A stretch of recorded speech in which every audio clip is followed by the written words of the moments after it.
Empat hal ini yang diambil paksa dari setiap manusia Imam Ibnu Hajar di dalam kitab Al-Istidat li Yaumil Ma'ad yang kemudian disyarahi oleh Syekh Nawawi Banten di dalam kitabnya Nasaihul Ibad. Menuturkan bahwa manusia akan menghadapi 4 kali rampasan dalam hidupnya mulai sejak ia hidup di dunia sampai dengan kelak ia dibangkitkan di hari kiamat. Imam Ibnu Hajar menyebutkan, artinya, anak keturunan Adam akan menghadapi 4 kali rampasan. Malaikat maut akan mengambil dengan paksa rohnya, ahli waris akan mengambil hartanya.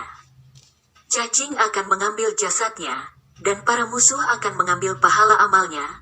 Lihat Syekh M. Nawawi Banten, Nasaihul Ibad, Jakarta, Darul Kutub Al-Islamiyah, 2010 m. Pertama, malaikat maut akan mengambil nyawa manusia secara paksa sebagaimana diketahui bahwa setiap orang telah ditentukan ajalnya. Berapa lama bentang waktu yang ia hidup di dalamnya telah ditentukan oleh Allah sejak ia berusia 120 hari atau 4 bulan dalam kandungan ibunya. Ajal itulah batasan waktu berapa lama ia hidup di dunia. Maka ketika batas waktu itu telah terpenuhi, habislah masa hidupnya di dunia. Tak bisa diajukan, tak bisa pula ditunda.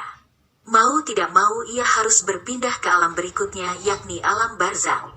Tidak ada yang bisa mengantar seorang manusia dari kehidupan alam dunia ke kehidupan alam akhirat kecuali satu hal, kematian. Ketika datang masa kematian seseorang inilah malaikat maut mendatanginya. Tak ada pemberitahuan sebelumnya. Ia datang tepat waktu dan melaksanakan tugasnya juga tepat waktu. Ia cabut roh setiap manusia secara paksa, tanpa kompromi. Bila demikian adanya maka cukuplah bagi manusia untuk berhati-hati dalam bertindak dan berucap.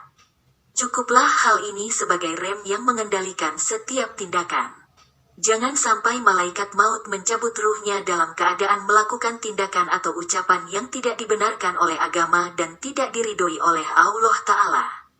Kedua, cacing akan memakan tubuhnya secara paksa ketika seseorang telah meninggal dunia dan tubuhnya dikuburkan, maka binatang-binatang melata semacam cacing dan lainnya akan memakan tubuh yang sudah tak bernyawa itu. Memang tidak dipungkiri bahwa dalam kenyataan ada jenazah yang telah berpuluh tahun dikubur namun tubuhnya masih tetap utuh, tak dimakan cacing pun tak rusak oleh tanah. Namun tentunya hal ini hanya terjadi pada orang-orang tertentu saja sesuai kehendak dan kuasa Allah. Sebagaimana diketahui bahwa pada diri manusia terdapat 2 unsur, yakni unsur daging dan unsur ruh. Masing-masing unsur ini semestinya mendapatkan porsi yang cukup sesuai dengan kebutuhannya. Jasad atau tubuh manusia yang berupa daging perlu diperhatikan kebaikan dan kesehatannya dengan makanan, minuman, dan berbagai perawatan.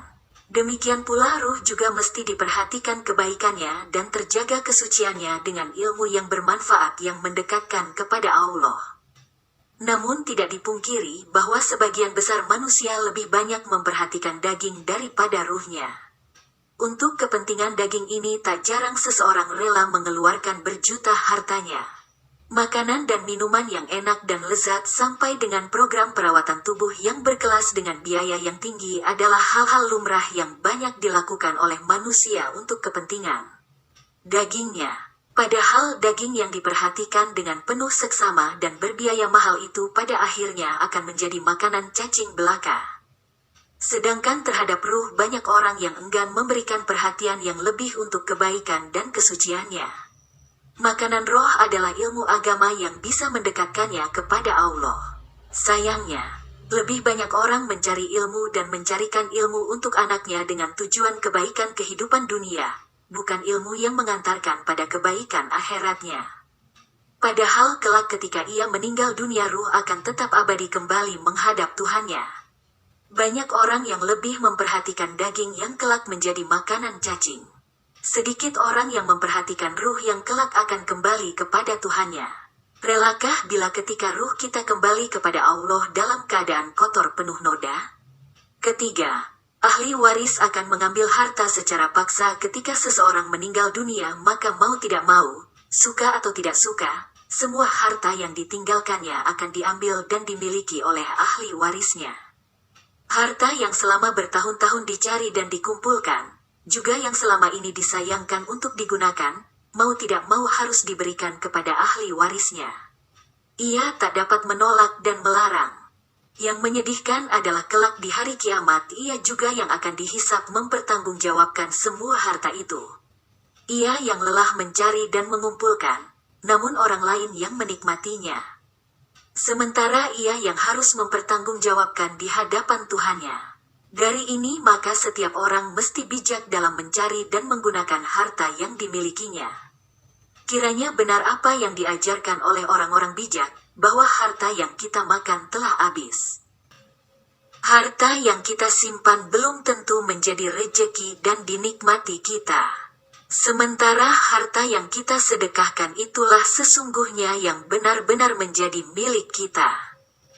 Karena setiap harta yang disedekahkan kelak di hari kiamat akan didapatkan kembali dalam jumlah yang berlipat-lipat sebagai tabungan yang mengantarkan pemiliknya kepada kebahagiaan abadi dan menyelamatkannya dari siksaan yang menghinakan.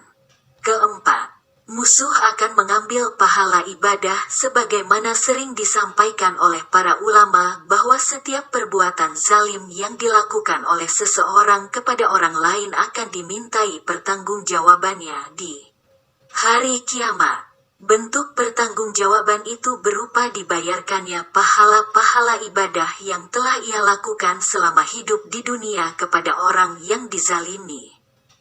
Bila pahala ibadah yang dimiliki tak cukup untuk membayar, maka dosa orang yang dizalimi akan ditanggung oleh orang yang menzalimi.